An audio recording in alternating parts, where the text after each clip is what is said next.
জানিয়ে দেব খেলার সংবাদ।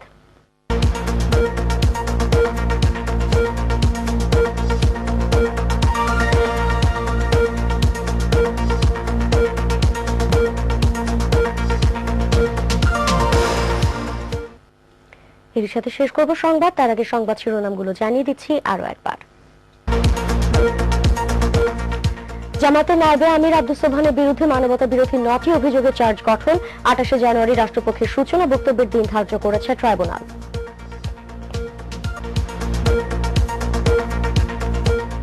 খালেদা জিয়াকে অবরুদ্ধ করে রাখা ও মার্চ ফর ডেমোক্রেসিতে বাধা দেওয়ার প্রতিবাদে সারা দেশে 18 দলের বিক্ষোভ সমাবেশ, কাল থেকে অনির্দিষ্টকালের অবরোধ।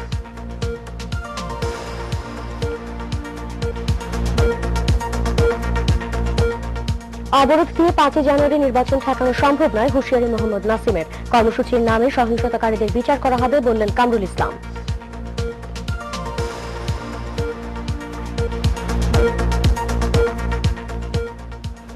নির্বাচনী প্রচারণায় অংশ নিতে পীরগঞ্জ যাচ্ছেন প্রধানমন্ত্রী শেখ হাসিনা। বিকেলে ভাষণ দেবেন স্থানীয় জনসভায়। প্রতিবাদে জেলায় চলছে সকাল সন্ধ্যা হরতাল।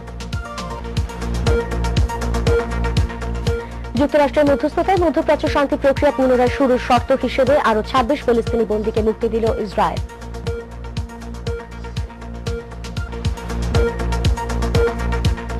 এবং আবুধাবিতে সিরিজের প্রথম টেস্টে পাকিস্তানের বিপক্ষে টসে হেরে ব্যাট করছে শ্রীলঙ্কা।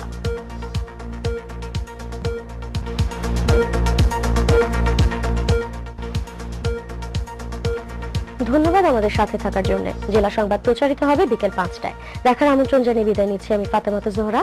আল্লাহ হাফেজ।